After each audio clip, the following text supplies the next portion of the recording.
So here is the, you guys can see that? You can see the screen? Correct? Good to go.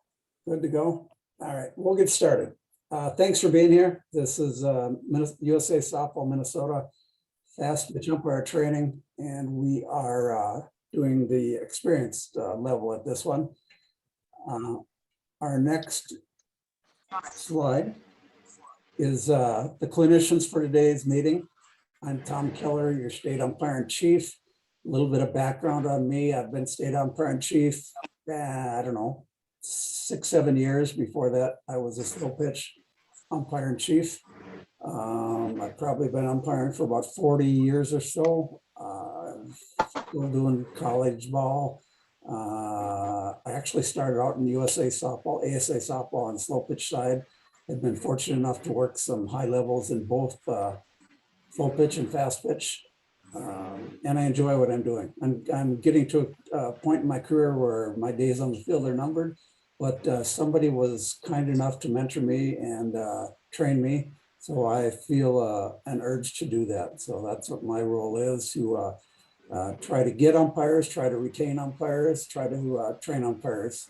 So that's my goal. Keith, you want to introduce yourself? Sure, Tom. Keith Cook. I'm the state men's fast pitch umpire in chief. By the way, we should mention our phone numbers and our contact website addresses are on that page that you're all seeing. If you need to contact us for any reason, either Tom, myself, or Jason, you can either send a text or an email and we will get back to you right away. Been umpiring ASA/USA for 40 plus years. Umpired state national championships, achieved my international umpiring status with the ISF, then worked ISF International Men's Fast Pitch, and now that name has been changed from ISF to WBSC, which is the World Baseball Softball Confederation, and worked a number of championships, including the Men's World. So I've been very fortunate to make a lot of friends, not only in the United States, but many countries. So with that, I'll pass it over to my friend Jason.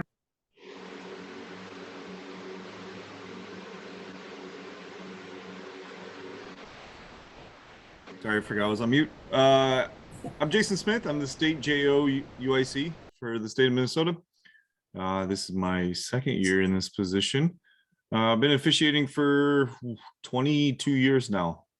Got into it as a summer gig for a college thing, and have kind of expanded since then. As Keith and Tom both said, don't ever hesitate to reach out to me at any time.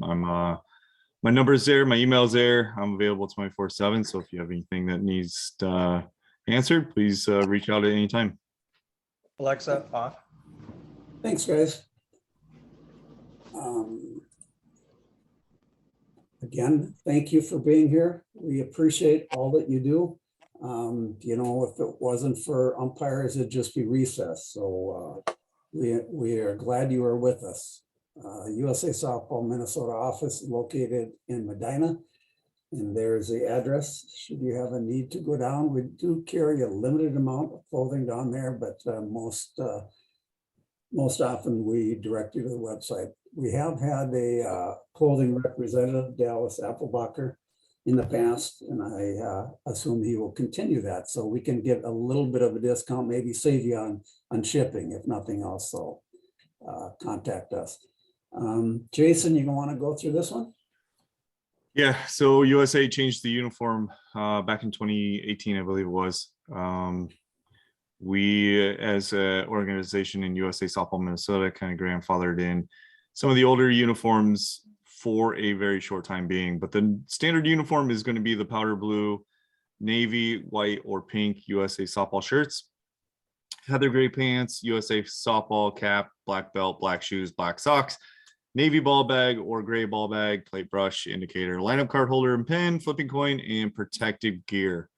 There are the 4 styles of the shirts. So we ask anytime that you're working a USA event, please be wearing one of the 4 shirts that it's out there. followed by the USA cap, the USA ball bag. The agenda for tonight, we'll go through a little bit of a website demo, registration and training resources. Those that went through registration last year on USA Softball's website know that it was very cumbersome. We are, I believe, going through a new website that was built specifically for Minnesota for registration, and it also has some training resources on it. We'll also go through USA Softball Fast Pitch rule changes, national championship umpire expectations. We'll be talking about angles and distances, and we'll wrap up with some with any questions that anybody may have. So I'll take over here and I will share my screen with a different look here. This is the wrong one. Hey,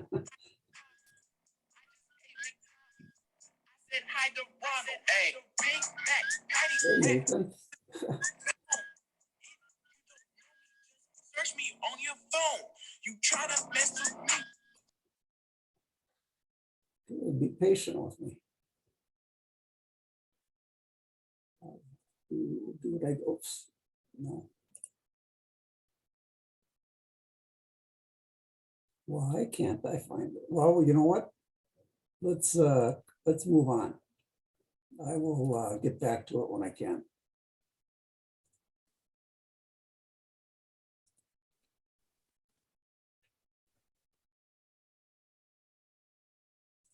We will do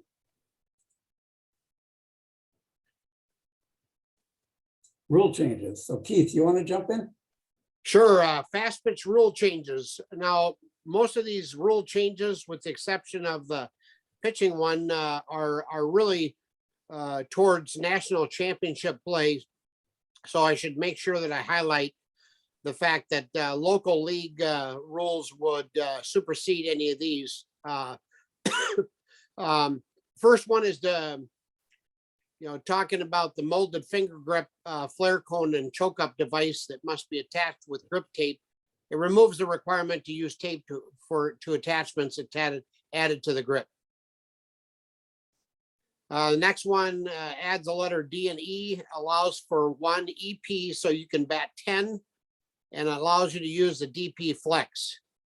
With the EP to bat 10 players in both D and E, any player in the lineup can play defense. Substitutions for the pitcher and catcher must be reported. This allows for an EP in Junior Olympic girls fast pitch play.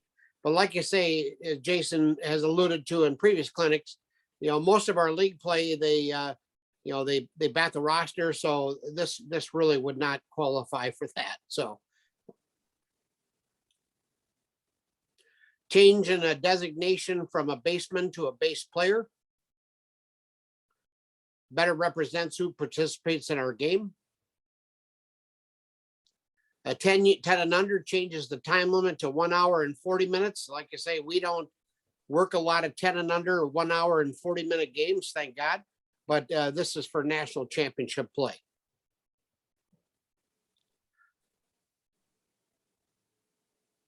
$12U and $18U changes the time limit to 1 hour and 40 minutes and finish the inning. The requirement to play an additional inning. Once again, this revolves around national championship play.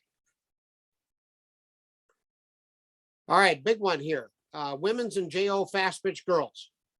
Pushing off and dragging the pivot foot in the contact with the ground or having both feet in the air is allowed.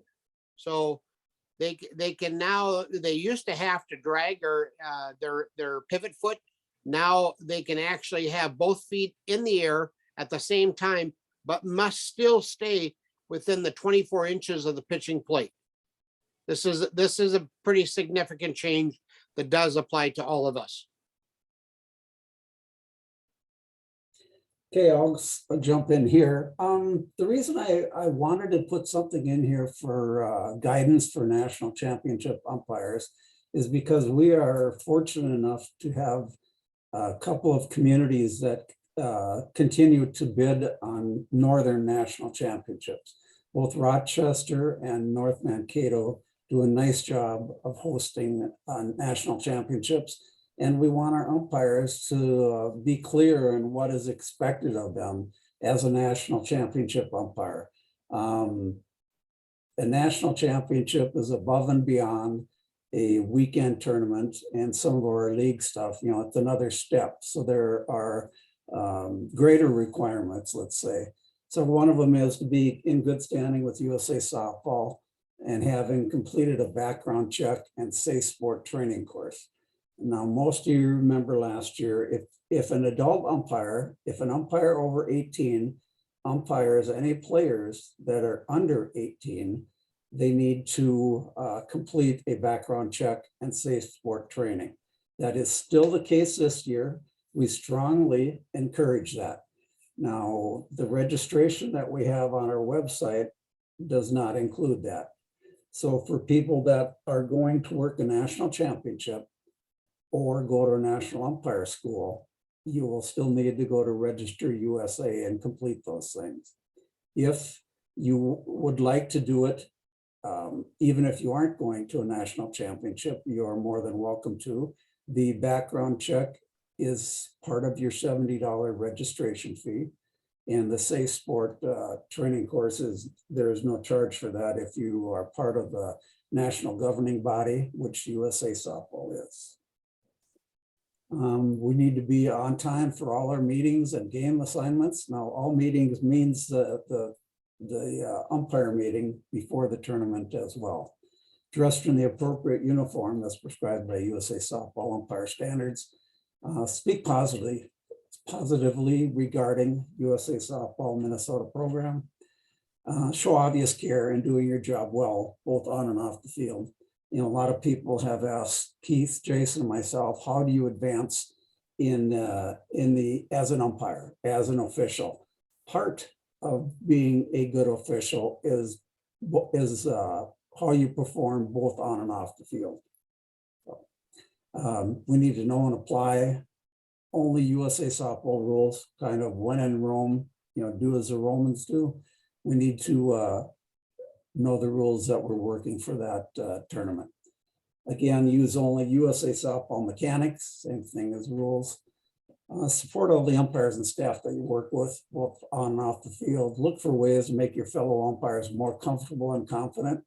Part of what this is trying to convey is a lot of us have been to tournaments or national championships, and we see just certain groups of people that'll huddle up and you know, will just keep to themselves. It's always nice if we can include people, you know, so they feel more part of the team and more comfortable. We need umpires to understand that they'll be observed and have verbal post-game discussions with their partner or partners and a UIC. And we need to be responsive to that UIC's suggestions. Part of what we're tasked with as UICs of tournaments or national championship is to tell you what we think you are doing well, and then also maybe offer suggestions of things we think you could improve on. You know, we don't ask you to go to a certain place without a reason. Typically, being in a correct spot gives us a better look at a play, and we're able to make a more accurate call. And we're trying to show some of that with our angles and distance presentation later. Also, I alluded to this before, that the umpire understands attendance from the umpire meeting that maybe the night before the tournament till the last day of the tournament.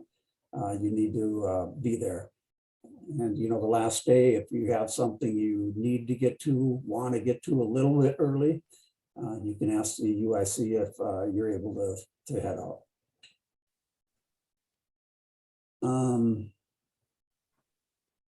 So angles and distance, Jason, I'll have you come in here.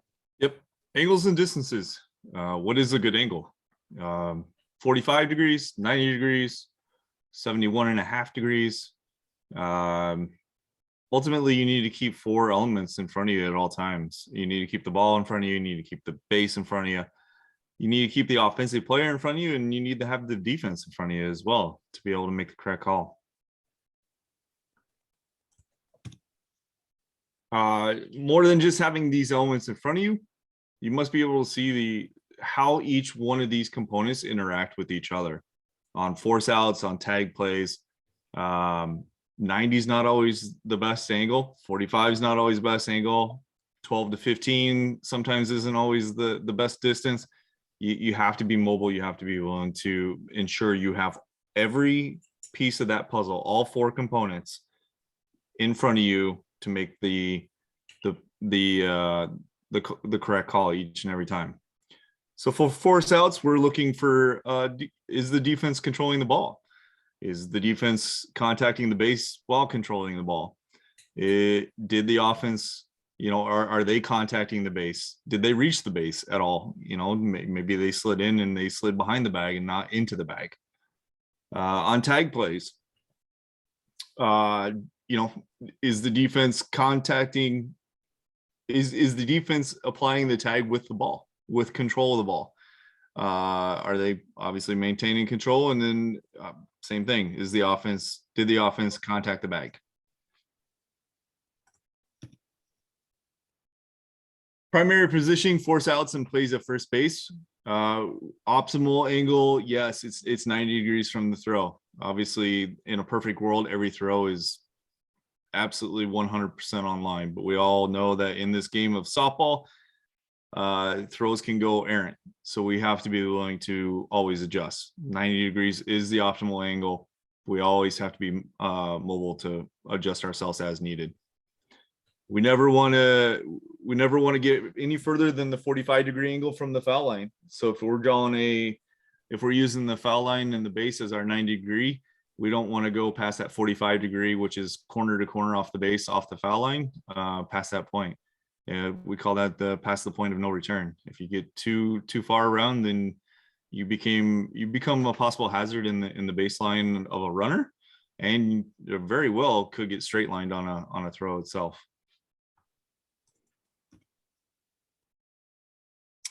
Tag plays. 90 degrees to the path of the runner. Again, we have to ensure that we see every element of that play to make the correct call. So if that ball if we're 90 degrees to the path of the runner and that ball is on the backside of the runner, we have to either try to peek over it or adjust our path just slightly to ensure that we have every piece of the puzzle put together to be able to make that correct call. We also, when we go to get to the tag positioning, we want to be short of the base that they're trying to reach. We don't want to go beyond that lead edge, because there's really nothing that's going beyond that lead edge most of the time. Secondary position, I just briefly mentioned that secondary position, move as necessary so we can get an unobstructed view of the play. Yes, the best angle is 90, but is it always the correct angle? No. We want to get the best angle we can to be able to see the play and see through the tag play to the best of our abilities.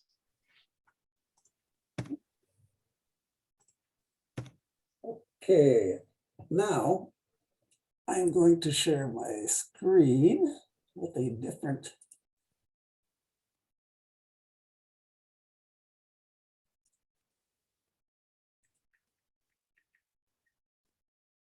Can you see that? Yep. Good. So this is part, you can see it says ASA on it. So it's dated, it's probably 2015 that this came out. So some of you may have seen this, but what I like this for, or what I like about this, is that we can see some things. There's actual pictures of good and not so good angles. Hints for proper angles at first base. You want to obtain the proper angle. As a first baseman sets up for the throw, their shoulders, the first baseman's shoulders, should be 90 degrees to the throw. Again, like Jason said, this is in a perfect world. So here is an example of a ball hit to shortstop. So there's your 90 degrees. Another way to think of this is if the umpire is pointing towards where the ball is coming from, it's basically about that same angle, you know, if we have a parallel line. So we are 90 degrees to the first baseman, but what's most important is 90 degrees from the throw. Here's some hints on 45, you know, and Jason talked about it. There's our 45-degree angle from the front to the back. This is where we umpire in. Like Jason said, if we get over here, we're getting close to the throwing lane if it's coming from second base.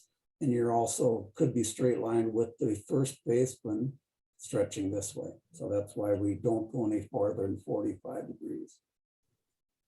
How do you maintain proper distance at first base? In the 2-umpire fast pitch and 3-umpire systems, we start between 18 and 21 feet from the base and moving a line toward the back of second base. And here's an example of that.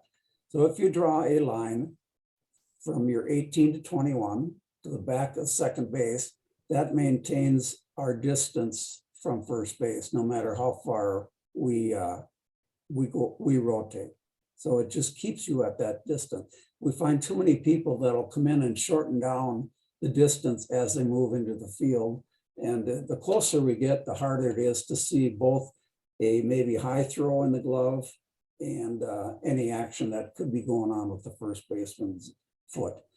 So it's amazing. And maybe I'm well, I know I'm a type A person, but for me, I constantly, when I'm coming off the line, take a look at second base. You know, that's how my alignment stays. Once some of these concepts are in your head, you do it without thinking of it. Just like Jason talked about, seeing through the play is what they call it in USA softball, or working the wedge, you know, and NCAA. Once you get the concept of seeing that look of the space between offensive defense and the tag, you do it automatically. So on plays at first base, here we see a throw from second base. What we do is we only come off about a step and a half, which is about 3 feet. That gives us our 90-degree angle. So when there's a play at second base, we move not very much from the foul line. We throw from shortstop to get that 90-degree angle. Typically, we move about 3 to 3.5 steps. The next one is a throw from the third base area. And notice they're still staying on the line to second base and getting that 90-degree angle to the throw. There's your 45 again on that one. So that's as far as we go.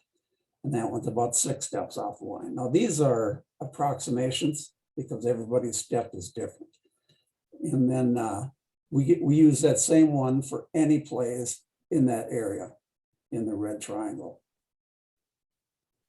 The only deviation you may have is if you have a throw coming from the catcher area, you might need to come back this way, if your first baseman is inside, to see the area between the first baseman and the runner coming down. But again, that's an adjustment that we make to see what we need to see. On tag plays, we want to be 90-degree to the runner coming in. This is in a perfect world where the runner is sliding to the front edge. The second baseman is tagging back towards the runner. This is a perfect world. We don't see runners coming into second base too often like that. So here's an extra base hit to the outfield, our primary position. In USA softball, we come inside and again, get that 90-degree to that runner coming in. Let's take a look. Here's adjusting to a secondary position if the runner takes a different path into second base. The runner coming into the backside. So instead of staying here and getting that 90, this umpire had to come this way to see the interaction. And like Jason was saying too, this is almost to the backside of the base. It could even get further where this umpire would have to come more to see that. So this is an adjustment that we do. It's not in any softball, no matter what alphabet it is, We don't tell an umpire to come and stand on an X and that's where you're gonna make the play. We stand where we need to see that interaction. Here is views from different angles. Here is a throw from third base. So we know by what we've just talked about, we should be in an area that's about out here, right? So we're going to see a view from A, which is a poor place to be, and we'll see a view from B. So this was done in, like I said, quite a long time ago, and they had a muddy day and they just wanted to get some plays filmed. So this is right straight down the line, not bad. You know, can we see possession? Yeah, somewhat. Maybe that's a ball in there. Can we see definitely that that foot is on the base? Probably not. We've got a pretty good look on the foot there. But if we look at angle B, you know, we got a better look at the ball coming in. We definitely have a better look at the base, you know, if this foot happens to come off. So this is just an example of the first look was looking this way. And the second look is in the proper position where we have a better chance at looking at that. So again, if you guys have any questions, put them in the chat. Jason and Keith will be looking through it and see if we can answer anything for you. Here's another play, throw from the shortstop. First baseman pulled off the bag for the tag. Okay, so a throw from the shortstop, we should be about here, correct? This is a little bit too far. It's past 45. This is way past 45. So this one is probably closer to the 90 degree. So let's look at A where it's over rotated. So A, you can see we're too far this way. We're straight lined on that because that first baseman has gone up for the tag. We can't see that. If we go to B, that's a better angle, but we're still too far past the 45 here. So we got a better look, but we don't have a great look between the two. If we go to C, which is the angle we want to get because we're somewhat right in this area, you can see much better the interaction between the defense, the offense, and where they're going. So that one, you've got a good look at the tag on that. So it's showing the differences. You know, hopefully this works out in your head for you. Here's a play from second base. So we know the throw is coming from this area, and we know we would just be slightly off the baseline. Here's a position in A in foul ground, which USA Softball does not recommend. Other codes do. So in USA Softball, we want all the calls to be made in that 45 degree angle. So this one we know is out, and we'll show what you see. The second one, we're way out, a little bit over rotated. You'll see that. And then C is going to be the one that I think you'll probably see. You can see the best. So on A, we're straight lined, being in foul territory. We got a hard time seeing the fielder getting that ball in. You know, we see a little bit of glove. We have a really tough time with that foot, if it's on the base or not. We look at the B, the over rotated. We got a good look at the runner. We've got a good look at the glove, and we've got a pretty good look at the foot. You know, but is that foot on or off? You can see it must be muddy because that fielder is grimacing with the mud swatting in her glove.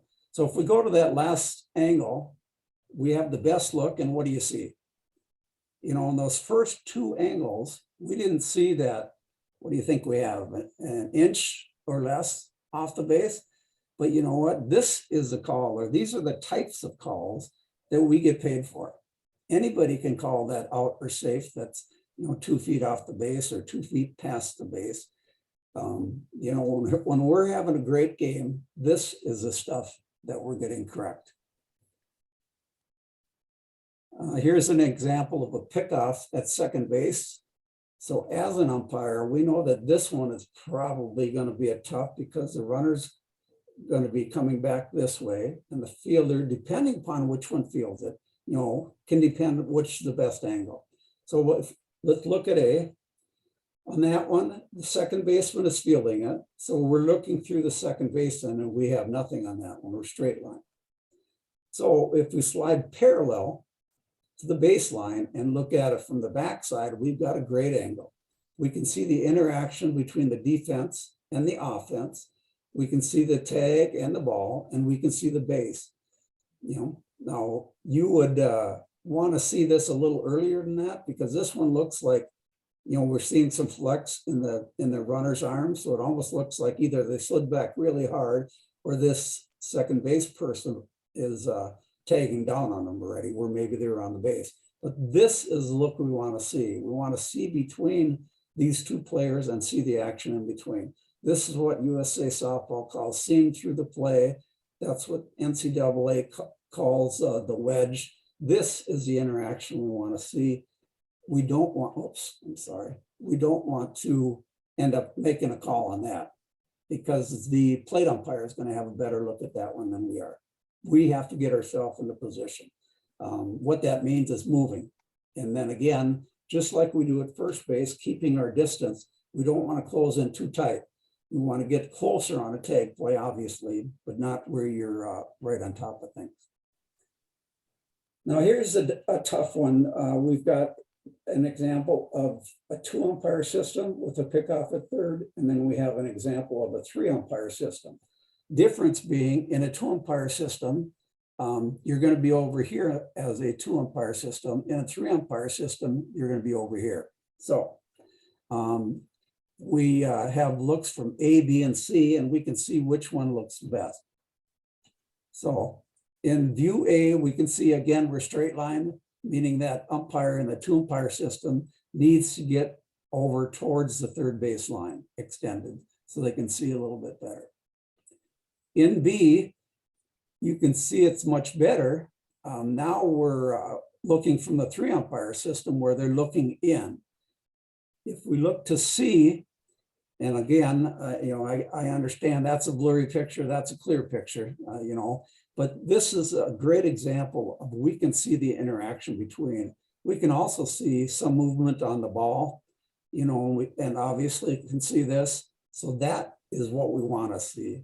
We don't want to see that because we aren't far enough this way is what I'm trying to say. And we definitely don't want that because we can't see anything. We need to be further over here to see that. So that's what we have on that. Do we have any comments on that? I find a lot of value in that presentation because to me, it demonstrates what we want to see on both force plays and tag plays. So what do you guys think? Work? Not bad? Okay.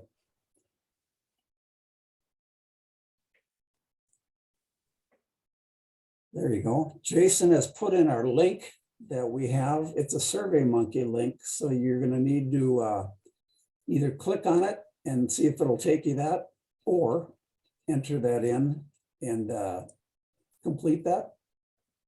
So I will leave that up for a little while, and then I'm going to try to get to our website. Oh, I'm sorry. Can you guys see that link? Yeah, you can. You can see the chat, right? Click on the chat.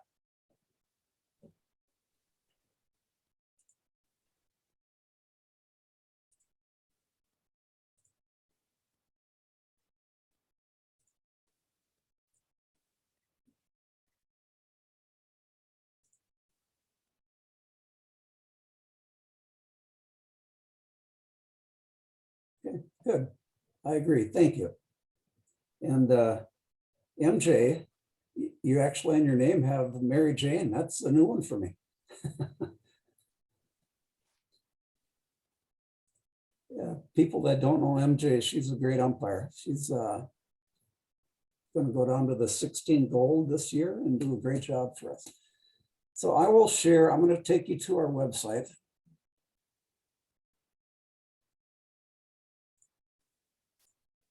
And, I'm not sure if people have, or if all of you have registered yet. So can you see my screen? Yes, okay. Yes. If you need any help with registering, there is a video that can be played. I'm an umpire. I want to register for the next season. First, I must create a user account. Find the sign up option on the menu. Fill out the page, agree to the terms, and then create the account. The system will automatically log you in after creating your account. You will now see the user dashboard and will be placed on the My Family tab. Click the umpire registration menu and then select the season. Select your registration type, then fill out the credit card information and submit your payment. After completion, I can verify everything went through by clicking on my name and looking for the registered umpire shield on my personal page. So Dan Pfeffer is our commissioner, and he is the person that is part owner of this company that did our new website and registration, and it's phenomenal. Like Jason alluded to before, Register USA is a tough site.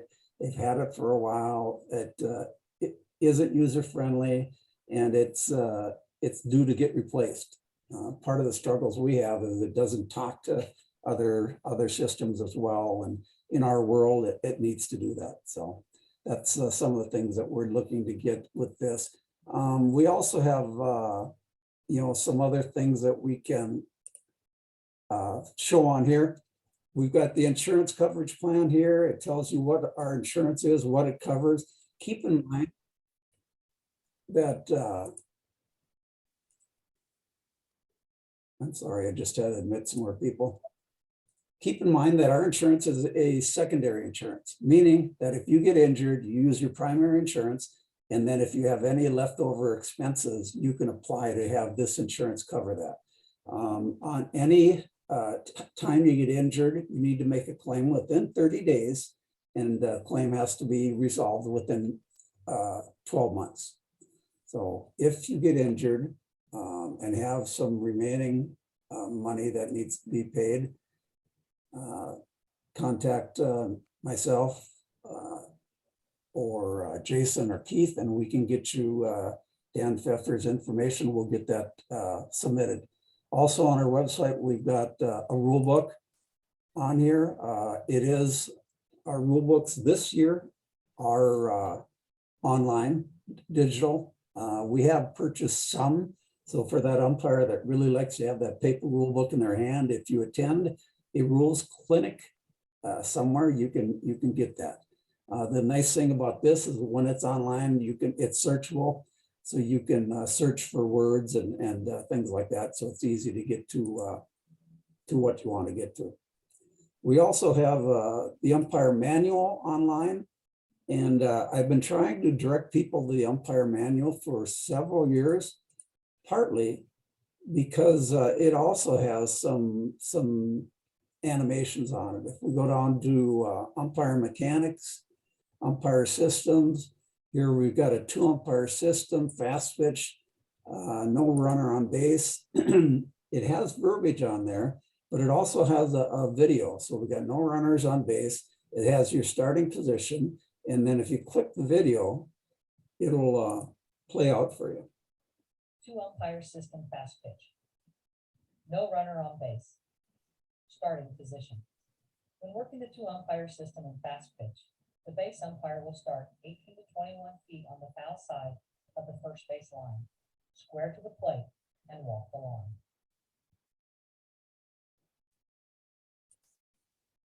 Okay, and then if we go a little further on it, we can get a little more, here we'll go 3 umpire system, runner on second base. Ground ball to the infield. Ground ball to the infield. With the runner on second base only and a ground ball to the infield, the first base umpire should let the ball take them to the plate. The first base umpire is responsible for any play at first or second base. The third base umpire should move into fair territory and read the play. The third base umpire is responsible for any play at third base. The plate umpire should move out from behind the plate and read the play. The plate umpire is responsible for any play at the plate.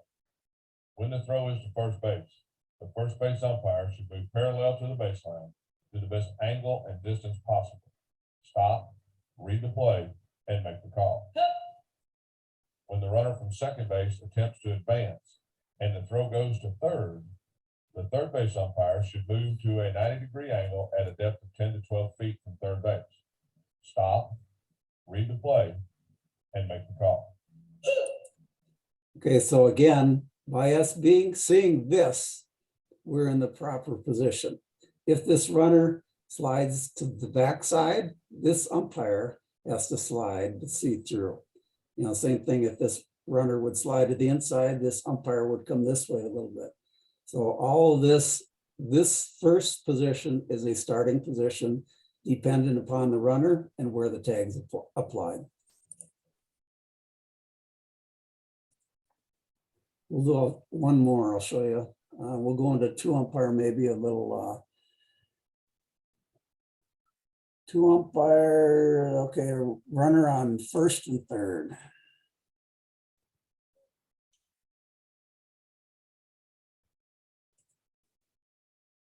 Fly ball to center field. On a routine fly ball to center field with runners on first and second base, the base umpire should hustle inside the diamond toward first base, button hook, pick up the ball, and glance at the runner. The base umpire is responsible for the tag up at first base, any play at first or second base, and the last runner to third base. The plate umpire should move out from behind the plate to get the best angle and distance possible. The plate umpire is responsible for fair or foul, catch or no catch, the tag up at second base, any play on the lead runner at third base, and any play at the plate. Stop, see the play, and make the call. If the runner from first tags and tries to advance, the base umpire should move parallel to the baseline to a 90-degree angle at a depth of 10 to 12 feet at second base. Stop, read the play, and make the call. Okay, obviously I clicked on the wrong one. That was a fly ball to the center field. Let's see if I can get the one I talked about.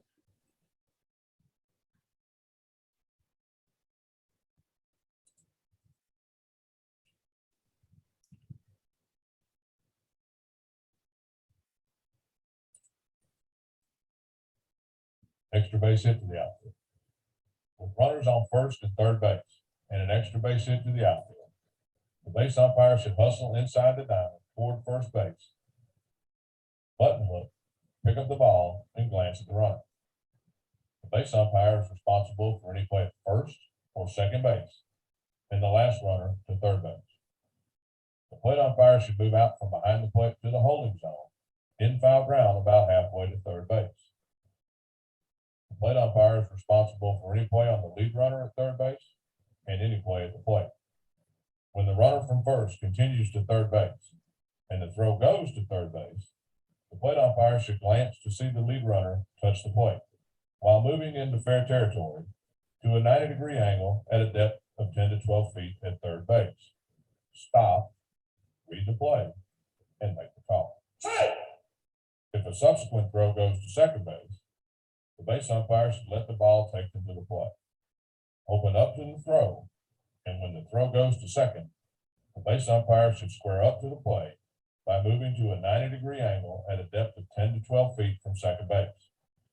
Stop, get an unobstructed view of the play, and make the call.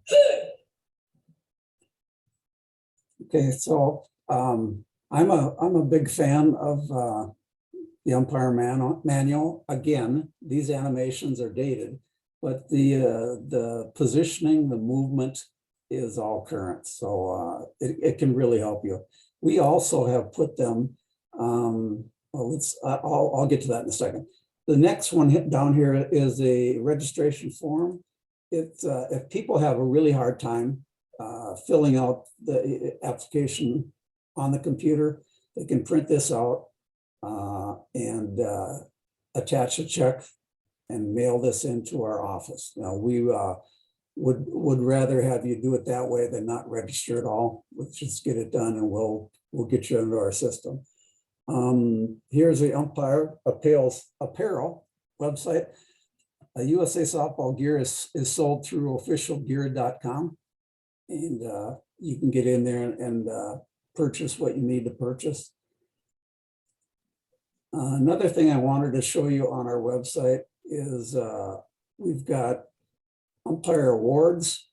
There are several awards with USA Softball. The first level of awards is our medal program, and it starts out with the blue, bronze.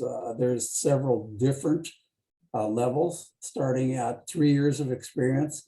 We encourage umpires who are qualified for these different levels to let me know. I can get you a application, which is here. And a lot of times that application either needs to be signed by the commissioner, myself, or sometimes it has to go through our regional UIC. Every award has a dollar amount. There's a fee for that, but our commissioner is kind enough that he pays that fee for the awards, and we'd love to get umpires with awards in their hands. Maybe you can give them to them at a banquet or even at a tournament or something where they can get a little bit of recognition.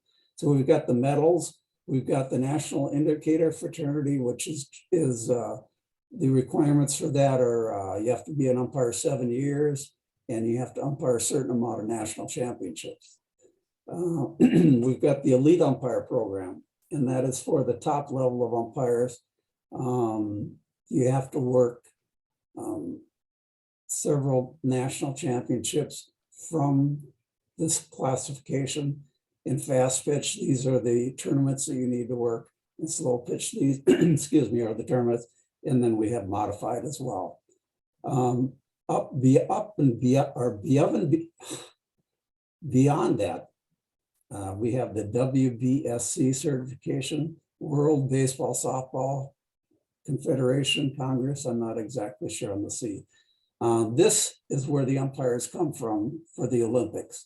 To even do an application for WBSC, you have to be an elite USA softball umpire.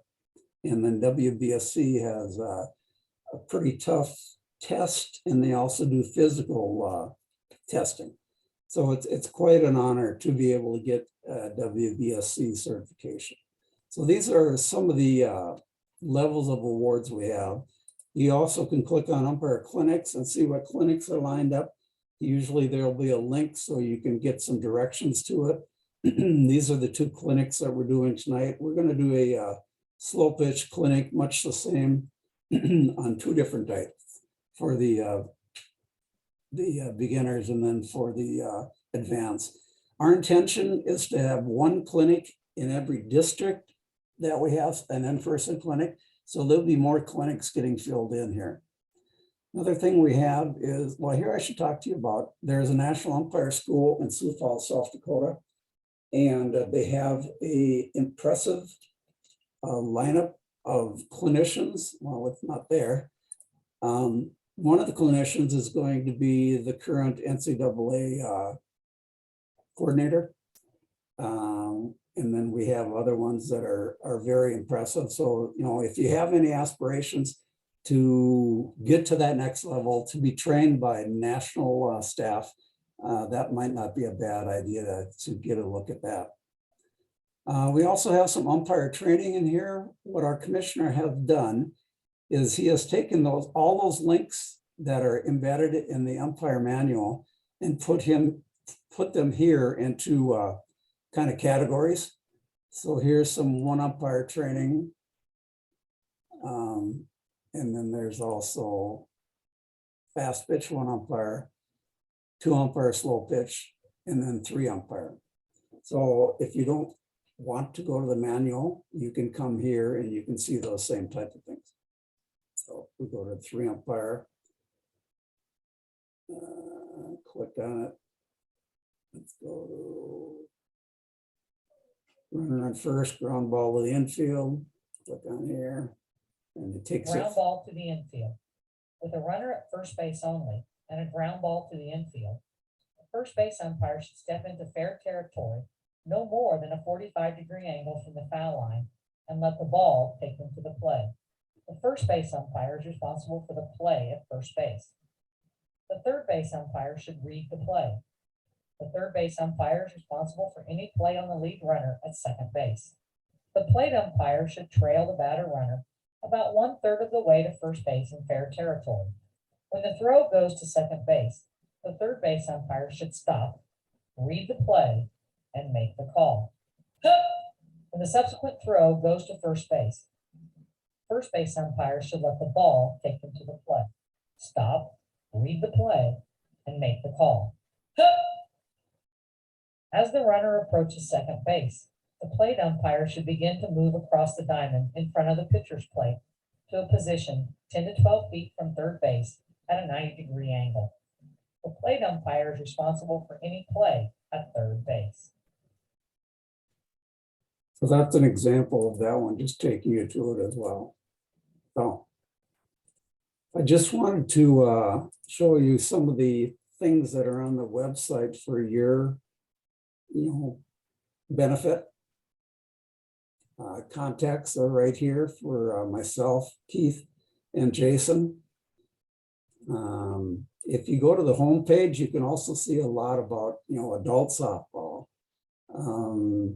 youth softball, and things like that. We got a listing of some of our national championships that we're going to have. There's going to be a 10A West in North Mankato. So that's July 28th or 31st.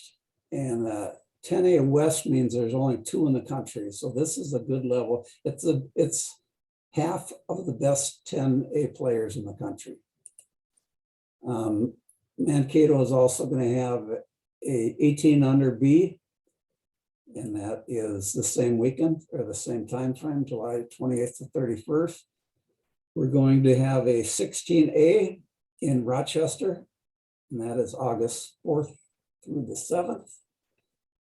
And then we have a couple of slow pitch, a D Northern at Prairie Island and a C slow pitch also at Prairie Island. So, I know several of you by name and by experience that you have worked some of these types of tournaments.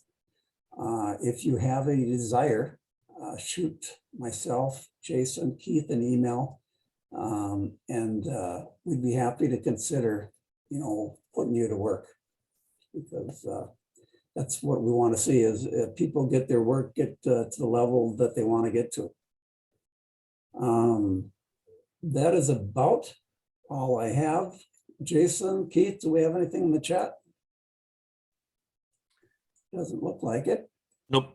Has everybody got their SurveyMonkey link that we put in there so you can get credit for the clinic?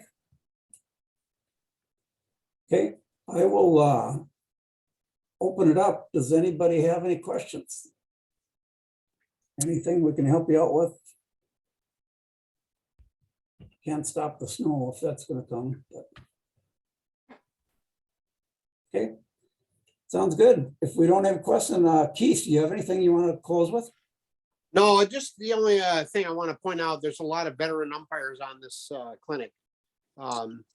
If you desire to work higher level ball, you need to let somebody know. Either let your assigner know, or let me or Jason or Tom know, so that we can get you to an appropriate level tournament where you can do a good job and succeed. So that's our job, is to get you there. So and we want to get you there. So just be vocal and be visible, and let us know if there's something that you really want to get to.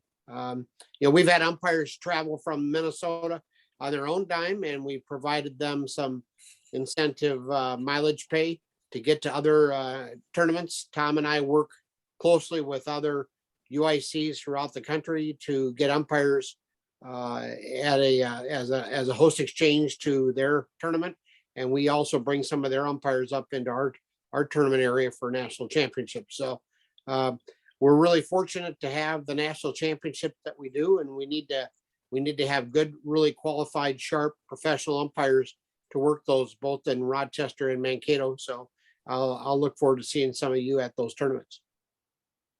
Jason, do you have anything? Yeah, this clinic was geared towards anybody that's been officiating 3+ years. One thing I strive to do, not only in my personal officiating hobby, but I try to strive to do within the industry, is give back to the next generation coming through. help train the next generation coming through. There's ample opportunities that are out there to help new officials get on the field, recruit them, train them, and hopefully we can retain them as long as all of us have been around. I've got a cadet clinic that USA Softball is set up for April 30th, and it's simply we're putting as many veterans out on the field to train as many cadets as we possibly can. There'll probably be 30 to 50 cadets out there wanting to learn the game that day. It's live softball, and the more veterans we can get out there, the better, to help give back to the game itself. So, the game has given us so many different things and so many ample opportunities throughout each one of our careers. Let's try to pass it down to the next generation coming through. That's a great comment.